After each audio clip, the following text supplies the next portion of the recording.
Hello, everyone, and welcome back. I'm Emma Lemke at the Sustainable Media Center, and today we are joined by someone who's been a part of SMC really from the start. So, Aidan was one of the first members of our Gen Z advisory board, and he's been shaping and helping young people organize online and offline. So, Aidan, we are so glad that you're here. So excited to be here.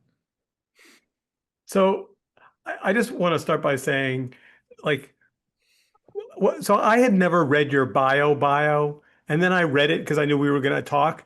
Like, you were a political activist when you were 16. So like you weren't voting in any reason, and you were and like it was a time when Democratic politics had no young people in it at all. Yeah. Um, how did you end up? I was going to use a real weird word, surviving. Um, a lot of other exciting young allies. I don't know. I mean, I think being in like working in politics at all is horrible, but being a young person who like everyone, I don't know. Everyone in politics is out to get you. If that makes sense. I don't know. It's a very cynical view, but I think it's a reality. Um but I think I had amazing colleagues both within Gen Z for Change, the organization that I started, and amazing uh friends and colleagues like in the broader progressive ecosystem, and the allyship of some good adults, and the but being betrayed by some bad adults made me appreciate even more the good adults. So I don't know. I think that's how, and also probably, yeah, I would say that's probably how.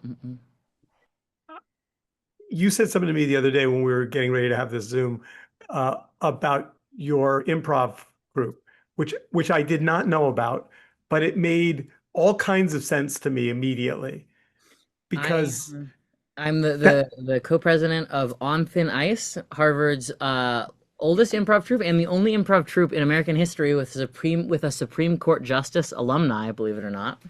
Tony Ooh. Brown Jackson. That's one of our big flexes. But no, improv is amazing. Improv is amazing, and it trains you so well for any career in like politics, business, anything in which you're gonna have to think on your feet. I I have all kinds of things to ask you about. I'll let Emma go and then I'll come back because I Yeah, no, I actually agree with you on that, Aiden. I did musical theater, and to a certain extent you have to be ready to do improv if you mess up a line. So it does prepare you for the real world.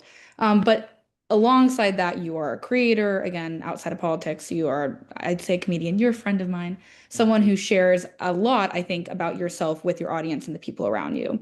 So how does that that personal openness shape the way that you work? I think that that what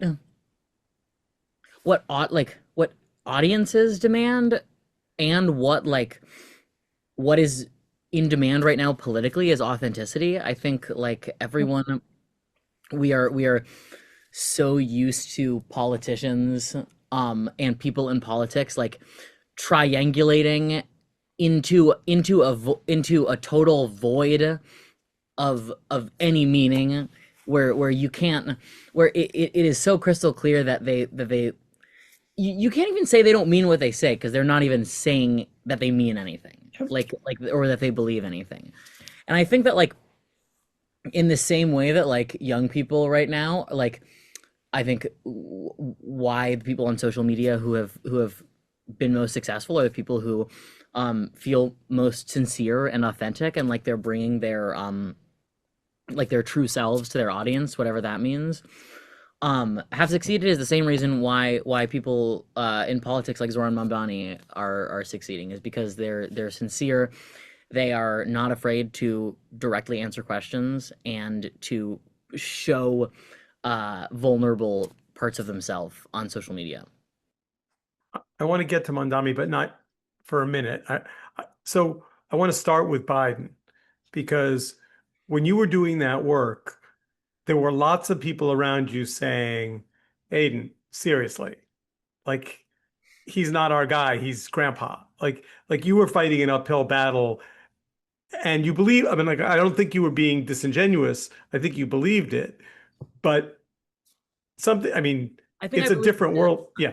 I think I believed it at the time, and I don't regret any of like I don't regret supporting Joe Biden in 2020, um, because he was like in any no matter what progressive goal you wanted to see enacted, Joe Biden was the better person for that goal than Donald Trump, and I was and I welcomed like a general understanding that that was the case.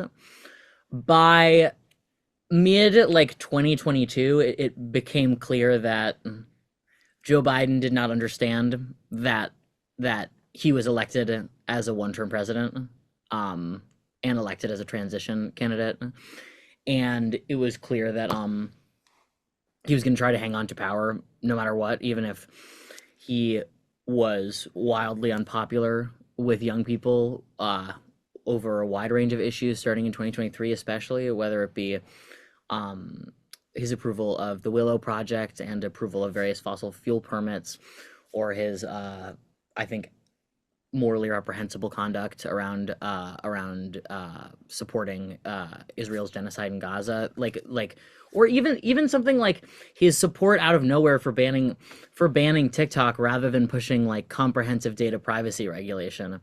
Like it became clear very quickly this was not the candidate for 2024, and I was out there pretty early saying that. I think if there had been a competitive primary, we might be in a different situation than we are right now. Um, Maybe Harris would have won that primary and would have won the general as a stronger candidate. I don't know, but I don't know. I don't regret anything, but I sometimes do wish that our politicians were less narcissistic. So Mondami literally appeared in the universe from non-political existence a year and some months ago. Like, do you remember the first time you saw him? Did someone say you have to meet this guy? How did it happen? I'm chronically online. I remember I was and I have a terrible sleep schedule. I remember being I think he released his video at like his like launch video at like I don't know like 7 a.m., which for me is late at night, not early in the morning, unfortunately. Hopefully we'll fix that as I mature and my frontal prefrontal cortex develops, but we'll see. But I remember like I don't know, I think I saw the video within 10 minutes. I was like, because I had been wondering, I don't know, I've been talking to all my friends of like who's gonna primary Adams. Um, and people threw out various names. I was aware of Lander, but like, I, I mean, I knew people who knew Mamdani, but I didn't know, wasn't aware of him at the time. And I saw his video. I was like, I don't know if this guy has any chance. I've never heard of him. But this is a pretty amazing video. He's he's onto something that most people are not onto. So did you call him and say, hi? No, I don't know. I think I was focused on passing junior year and also fundraising with Gen Z for Change. It really wasn't in, like my I don't know, last year I was like not really exactly sure what I wanted to do with my life. Not that I'm entirely certain now. But like my like involved so Gen Z for Change was early to endorse Mamdani in like I think February or March. I don't remember exactly when, or at least that's when the conversations began. But like I didn't know if I wanted to really continue making a ton of content. So like my mindset at the time was like I'll just go canvas. Like I'll just go canvas myself and make videos canvassing. I was raised in Washington D.C. I've spent summers in New York and and am moving there after I graduate. Um, but I would I don't know, like every weekend in right after school ended, most weekends in May and June, I would take the bus up Flixbus, whatever the opposite of a shout out is, to tear them down. Flixbus is an evil monopolizing company that Lena Khan needs to. If Lena Khan were still at the FTC, she would never have let this happen. Um, but it's cheap, so I would take the bus up and canvas and like around the city and would make videos canvassing. Eventually I had people like in DC come up to me and be like, oh, I saw your videos like going up to New York and canvassing, and I was like, oh, it's that easy. So like I just took the bus up and I was like, oh, that's amazing. And then but it wasn't until like after the primary that I really started to get involved on a like with the campaign on a substantive non like canvassing level. But I also think that canvassing is one of the most important things you can do. So we're at a funny moment in this technology space that you grew up in. And, it's not unlikely that TikTok will be sold to, to the buyers of what appears to be every other media company on the planet. Yeah. If your special superpower is being able to use a camera to be delightful and serious at the same time, do you worry that the platforms that you need to tell your stories are likely to, they used to call it shadow ban, but now it's not shadow ban, right? Now it's just, we're going to ban Aidan because he's not our friend. I mean, I think like if I didn't have that fear, or if I wasn't thinking about that, I wouldn't be doing like my due diligence, or I wouldn't have an accurate assessment of what's happening. However, and we need serious regulation in this country in a meaningful way. We need to break up big tech monopolies, blah blah blah, like all this stuff. That aside, it was not in like Instagram's best interest for like Zoran Mamdani to win, and yet like creators for Zoran worked with like over 200 content creators, and we made like 300 million views on Instagram in the final month of the campaign, like alone. Like, like these. When, I mean, I think this is something I think inherent to capitalism, is that like, do I know if Mark Zuckerberg's loyalty or like his is he gonna put like the profit that comes with like more people using Reels and seeing like videos of Zoran clubbing in Brooklyn, like that get like 10 million views? Is he gonna put like that profit incentive over the potential risk that like boost it, that like allowing someone like Zoran, who like supports antitrust policy and supports progressive legislation that would not necessarily be in his best interest in the long run, is he gonna like how is he gonna weigh those? I don't know.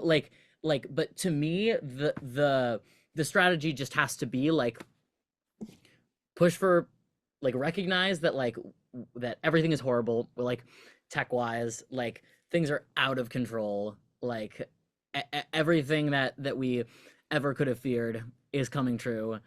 Not to be all like, not to be alarmist, overly alarmist, but to be alarmist, because I think that is necessary. Like, that's happening. And also we're going to use the tools available to us, because I don't know, like, young people, this is where young people are getting their news. And I do think that there is a danger in legitimizing, like, theoretically there's a danger in legitimizing these like social media companies, but they're pretty institutionally legitimized, whether we like it or not. So I don't know. I think it takes a double-headed approach, a dual-pronged approach, I would say, actually, rather. I love the way you described it. I can imagine the algorithm just sitting there going, "But we need the traffic. We're built for the traffic, but we don't like that traffic, but we like that traffic." It's Yeah. really, it would be a great cartoon, the algorithm just struggling with, so there, you have all of these personalities that are public. And so a non-zero number of my Jewish friends say to me, these young people just watched TikTok and they were sent misinformation and they bought it? And I don't answer that question because I'm not you, but I would like you to answer that Yeah. question for them. So I would say TikTok does and Instagram both do a very bad job addressing anti-Semitism. I'm Jewish. My username on TikTok for the first 9 months of my TikTok career was political Jew, which in retrospect was a poor decision that I had to change after getting repeatedly doxxed by neo-Nazis and having my address released, my family's information released, people threatening to kill me, like FBI had to get involved. I police car in front of my house for like 6 months. Like I'm very familiar with anti-Semitism and the failure of social media platforms to address anti-Semitism. Young people, the gap between where the mainstream media is and what's happening on the ground, especially in 2023 and early 2024 in Gaza, was that was a big gap, and young people were seeing firsthand from other young people in Gaza who like voices that are not represented in the media. Like when is the last time that you heard a Palestinian American like interviewed on CNN, MSNBC? I mean, obviously Fox is not going to do it. Like any of these platforms, um, there is misinformation on social media. There is disinformation actively spread by the Israeli government every single day. And I think that when you are seeing when your social media feed is filled with, I mean, this is dark, but it's a reality. Like with like like children holding like holding the remains of their siblings like in a backpack, or like their body like being torn apart, like that's what you're seeing. Like that might lead you to a, of course that's going to shape your perspective on the issue. And to me, like, I think that what was very frustrating was to see fears of anti-Semitism be used to try to like justify like the TikTok ban, where like you had Mitt Romney, you had framers of the TikTok ban actively going out there and saying that like what pushed us over the edge, like support wise, what got us enough support was that young people were using social media to like to spread pro-Palestine messages. But this was, but I think I'm ranting a little bit here, but the notion that that like that young people's opinions were veered one way because of TikTok after October 7th, I think is really misguided. I texted my friend John Dalla Volpe, who's a youth, one of the leading like pollsters of young people, on texted him on October 9th of 2023, and I said I said I don't know if this is going to be reflected in the polling yet, but young people, but there is going to be a sea change like of where young people are on Israel, because just we can go in historically where the pro-Israel sentiments come from. It just was never something that was going to prove politically feasible among young people who, like, even conservatives generally tend to not support, like not be super interventionist. Like I think there are a lot of things, but I just think that the liberal values that were ingrained in a lot of young people, and the liberal values that I learned in Hebrew school, like brought me naturally to the place that I am. And social media, beyond allowing me to see firsthand things that like aren't necessarily going to be covered as much in the New York Times, I don't I think that I don't necessarily buy into the misinformation claims more than any other issue. You're going to graduate in May, and you know, get as Emma will tell you, you get like a 30-second breather, uh, and then, I mean, I can think of 30 opportunities that you have that people have already reached out. I'm imagining smart people, and if not, we can fix that in 30 seconds, have reached out to you and said, the midterms, here are 10 things you could do. Which one do you want to do? Um, like, which is exciting, right? I mean, there are people that get out of school that don't, whose phone doesn't ring, and that sucks. Um, have you picked? I haven't picked, but I know that in the interim I'm focused uh on finishing up stuff with Creators for Zoran as we have a month and a half, and also focused on finishing my thesis prospectus, which was supposed to be done a little while ago, as my thesis advisor will tell you. But I don't know. I think that when I was 16 and I founded TikTok for Biden, which became Gen Z for Change, there was no recognition of how social media could like be used to influence and engage and inform young people like by the establishment, and now they have shown an interest which has given birth to a wide ranging economy of some of the worst grifters that you've ever seen, and uh people who are int just trying to make as much money off of this as they possibly can without knowing that they have no relevant knowledge in the area. um I think like it's the creator economy around politics has become incredibly commercialized, oftentimes in a troubling way, where I think we're reaching the fever pitch of a disclosure crisis, um, a lack of disclosure crisis. I think that one of the big things that I think I learned and practiced in TikTok for Biden, Gen Z for Change, Creators for Zoran is that creator organizing has to be authentic and has to be relational organizing. Uh, Paying a creator to make a video is never going to yield as sincere and as good of a video as when creators feel like they have a vested interest in the outcome that they are advocating for beyond a financial interest. Um, so I want to do what I can to try to stop the massive waste and inefficient allocation of dollars to consultants by trying to uh, propose a more viable path forward for how we think of uh, using social media for campaigns and for progressive movements. I think I will, even though I'm not involved on the day to day, I think Gen Z for Change is doing a very good job of that.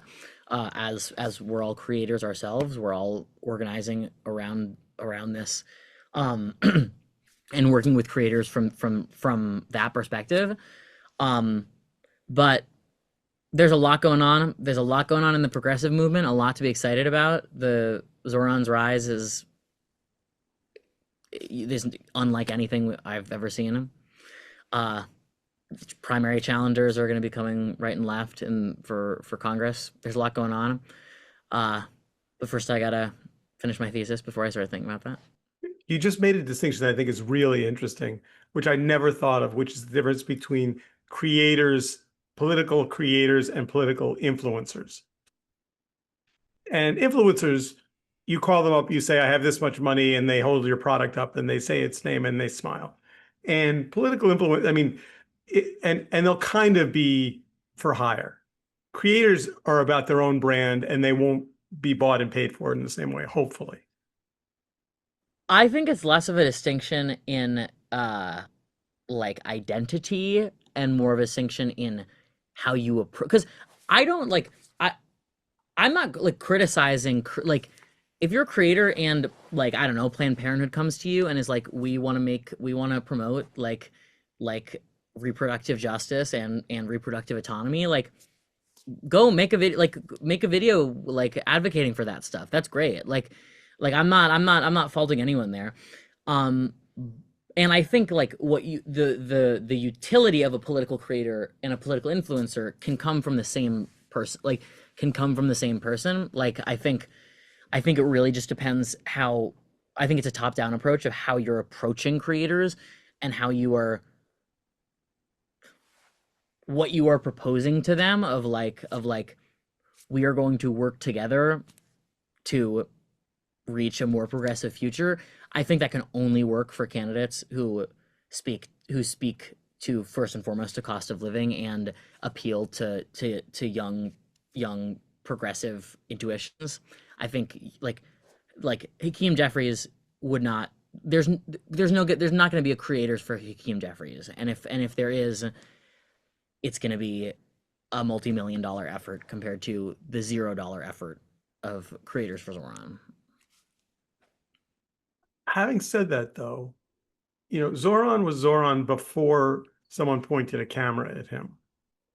I mean, you know, I saw the video that Schumer did where he tried to look loose and chatty walking up the East River. I mean, hard to ask people to do something to be someone they're not, you know.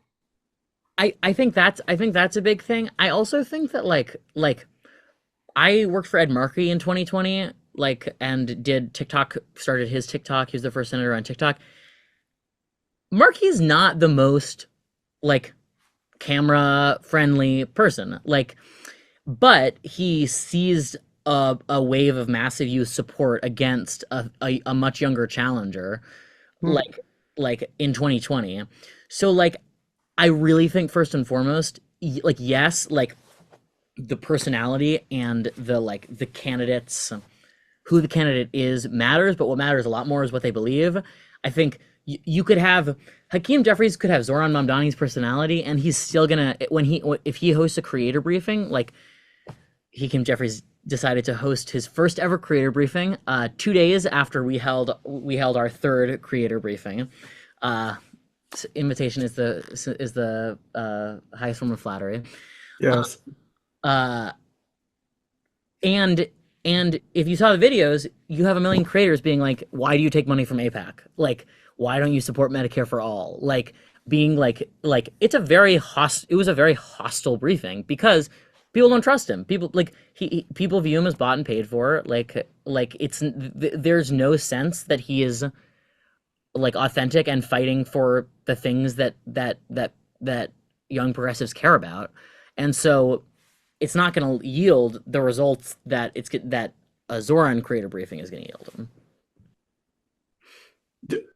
Are is there now a fire hose of young candidates that were not in the pipeline, but that watched Zoran and are now like, wait, I like I could be a version. I mean, it feels to me like there's a different energy out there. I think they were in the pipeline before, but they were doing. I think we're going to see primarily two types of young candidates run for office. I'm not going to give names as examples, but I think it's a little bit pretty easy to figure out. You have candidates who see Zoran and are like, oh, I can maybe take advantage of that momentum, like who otherwise weren't necessarily interested in public service.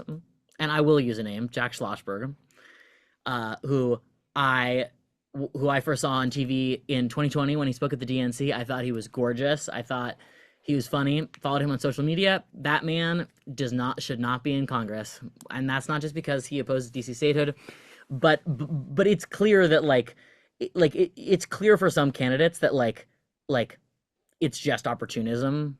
It's just opportunism at work here. It's nothing deeper. But then you have so many candidates who were under the radar, who were in the pipeline but under the radar, whether they were city councilors, state assembly members, who weren't receiving national attention, but were organizing for their community and constituents, who are going to receive like who can be part of the wave that comes from Zoran's victory.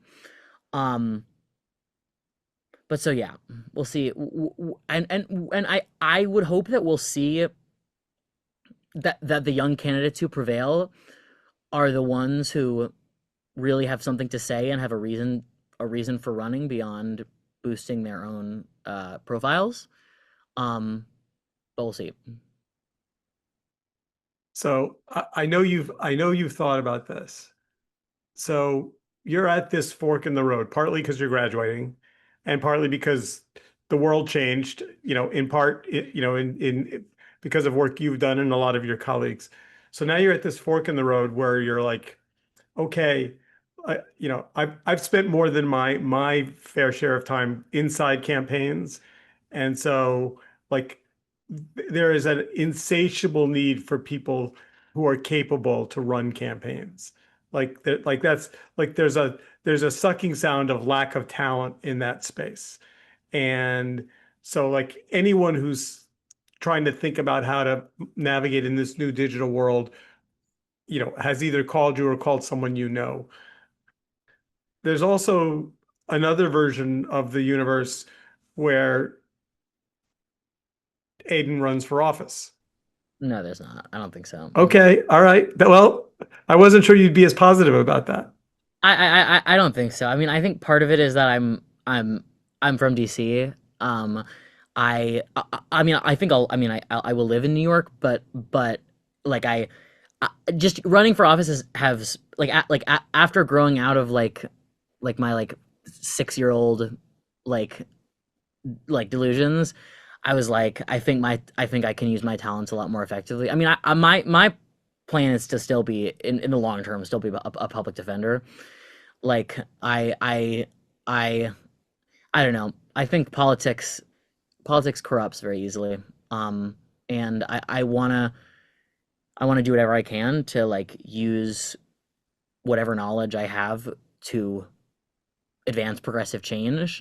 I highly doubt that that will look like running for office. There are people a lot more qualified, and I think who would be a lot better candidates than I would be. And I want to support them how I can. So talk about public defender because I haven't heard that. I Yeah, I just mean, didn't. Yeah. I'm my initial major within my major, which is social studies, was crime, justice, and mass incarceration.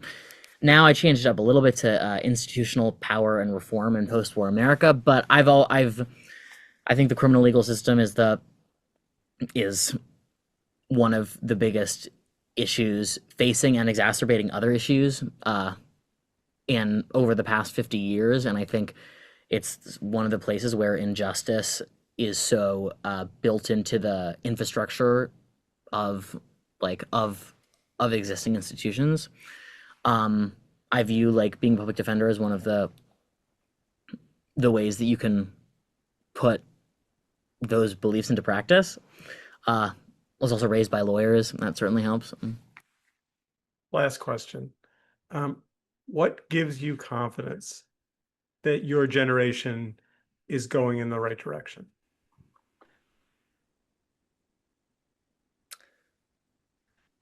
You can call it a blind confidence, but either we're going in the right direction, or we're not, and I don't know what and the future and who and I do not even want to think about what the future would look like. To me, it's not a binary of right direction, wrong direction. I have a lot to be hopeful about, and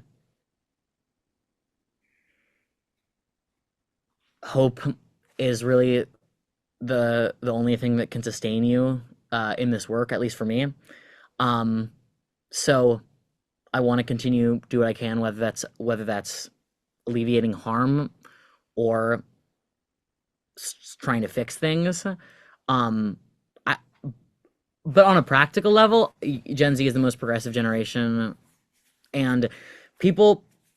I got so much shit when Trump did so well among young voters in 2024, and I was like, this is not a partisanship. This is a failure. One, this is a failure of turnout and a failure of Democrats to excite young people. Young people do not identify with political party in the same way that older people do, and sure enough, the same young people who voted for Trump, especially young men, swung back to Democrats, and I think will continue to do so next year. I think it's about the platform, it's about the message, it's about the messenger. It's not about the party. Well, Aidan, thank you so much for talking with us and for taking the time. It's lovely to hear your voice and always to be in conversation. Amazing. Totally appreciate it. Great.